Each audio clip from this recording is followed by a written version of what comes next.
Hello everyone. 2-3 दिन पहले अपने बेटे के साथ मेरा एक डिस्कशन चल रहा था। बेटा कहने लगा, मम्मा आपको मालूम है वैज्ञानिक ऐसी खोज में लगे हुए हैं कि एक ही इलेक्ट्रॉन, एक ही परमाणु एट अ टाइम एक साथ 2 जगहों पर पाया जाता है। मैंने कहा 2 नहीं, 2 से भी ज़्यादा जगहों पर पाया जा सकता है, उनकी खोज अभी तक सीमित है। वो बोला आप अपने आप को बहुत ज्ञानी समझते हो। मैं मुस्कुरा दी।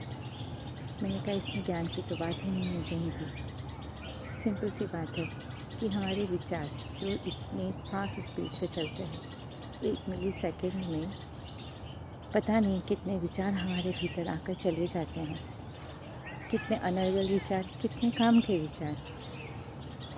बस इतनी सी बात है। इसकी वजह से ही एक ही इलेक्ट्रॉन, विचारों की वजह से ही एक ही इलेक्ट्रॉन, एक ही परमाणु एक साथ अलग अलग स्थानों पर पाया जा सकता है। बहुत पॉसिबल है ये, कोई बड़ी बात नहीं। मैंने कहा एक एग्जाम्पल से प्रूव करती हूँ। बेटा मैं नॉन स्टॉप अपने गुरु का, अपने सखा का स्मरण करती रहती हूँ। जब मैं सुबह टिफ़िन के लिए तुम लोगों की तैयारी कर रही होती हूँ, तब भी दिल में यही ख्याल रहता है कि मेरे मौला को तो ये खाना पसंद आएगा ना, मेरे गुरु इसे पसंद करेंगे ना। बस उन्हीं के ख़यालों में उनके नाम को सतत स्मरण करते हुए ही खाना बनाती हूँ। पर साथ ही साथ खाने से कनेक्टेड विचार कि अब इस सब्ज़ी में तेल डालना है, इस सब्ज़ी को कट करना है, इतना आटा लगाना है, इसमें ये मिर्च मसाला डालना है, नींबू शक्कर ये चीज़ें डालनी है। ये सब नॉन स्टॉप चलते रहते हैं। अब रोटी बनानी है, अब छाछ सलाद की तैयारी करनी है, अब टिफ़िन पैक करना है, इस डिब्बे में ये चीज़ डालनी है, इस डिब्बे में ये चीज़। एक साथ इतने सारे विचारों के चलते हुए भी खाना बन रहा है, सब्जियां भी बन रही है और स्मरण भी चल रहा है अपने गुरु का, अपने मौला का, अपने सखा का। तो एक ही इलेक्ट्रॉन एक ही समय पर अलग अलग स्थानों पर क्यों नहीं हो सकता है। हम तो जानते ही हैं कि प्रकृति का, इस ब्रह्मांड का, अनेकानेक ब्रह्मांडों का एक एक कण, एक एक अणु बना ही हमारे विचारों की वजह से। विचारों की वजह से ही हमारा अस्तित्व है, अदरवाइज़ तो सब कल्पना ही है। पर विचार पंच तत्वों के शरीर का रूप धारण करते हैं। जन्मों की साधना, जन्मों की तपस्या, जन्मों के कर्म, विकार सब लेकर हम साथ में आ रहे हैं। बस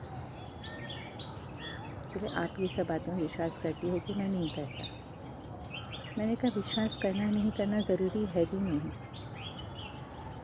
ज़रूरी है अपने आप को समझना और जानना।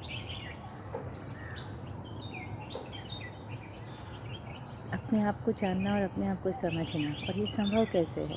संभव है सिर्फ साधना के रास्ते से, मेडिटेशन से, ध्यान से। बोला मुझे किसी ने कहा कि है ना, खाना लाइट रखना चाहिए, हल्का फुल्का खाना रहा तो हमारा कंसंट्रेशन डेवलप होता है। मैंने कहा कंसंट्रेशन मतलब क्या है?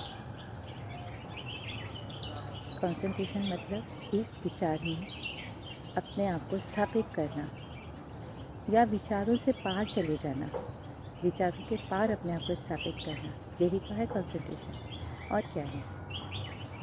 तो उसके लिए कंसंट्रेशन करने का तरीका क्या है कि आप जो काम कर रहे हो उसमें अपना 100% दे दो। उस समय जिस क्षण जो कार्य कर रहे हो उस क्षण उसी कार्य में स्थापित हो जाओ। बस इतनी सी तो बात है।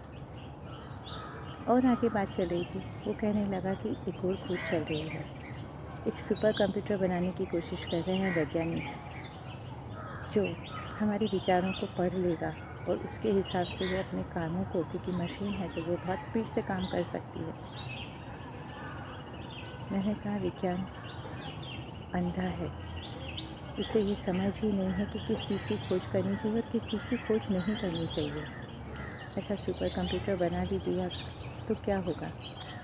हमारे विचारों के पढ़ कर के वो उस कार्य को करेगा अपना समझ कर, और हमारे विचार 99.9 नहीं, 100% लोगों के विचारों के ऊपर अपना कंट्रोल ही नहीं होता है।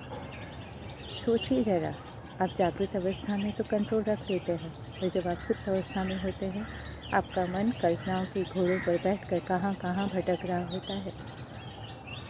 बहुत बहुत मिली पॉइंट 0.0000 पता नहीं कितने अनगिनत ज़ीरो लगा दो, 1% लोग भी अपने विचारों पर निश्चित नहीं रह पाते हैं, थम कर नहीं रह पाते हैं। इतने विचारों की हमारी गति तेज चलती है, और उस विचारों में कितने ही विचार अनर्गल भी होते हैं। और यदि मशीन ने इन सब विचारों को पकड़ उनके हिसाब से काम करना शुरू कर दिया तो तब तो कल्याण हो जाएगा। पहले तो हिटलर मुसोलिनी एकाध होते थे, और वो मानव की सीमित क्षमताओं के हिसाब से काम कर रहे थे, पर हमारे अवचेतन मन, हमारे सबकॉन्शियस माइंड की शक्ति यदि उस मशीन को मिल गई तो प्रलय दूर नहीं है, और इस प्रलय को अपने नज़दीक लाने वाला मनुष्य का अवचेतन मन ही होगा। Love you all so much, दिल से, keep enjoying and celebrating happiness always. किसी और को आनंदित या खुश करने के लिए नहीं, अपने आनंद में अपने भीतर स्वयं को स्थापित करने के लिए। बिकॉज़ आपकी खुशी, आपका सुख या दुख केवल और केवल आपके अपने ऊपर डिपेंड करता है। Bye bye.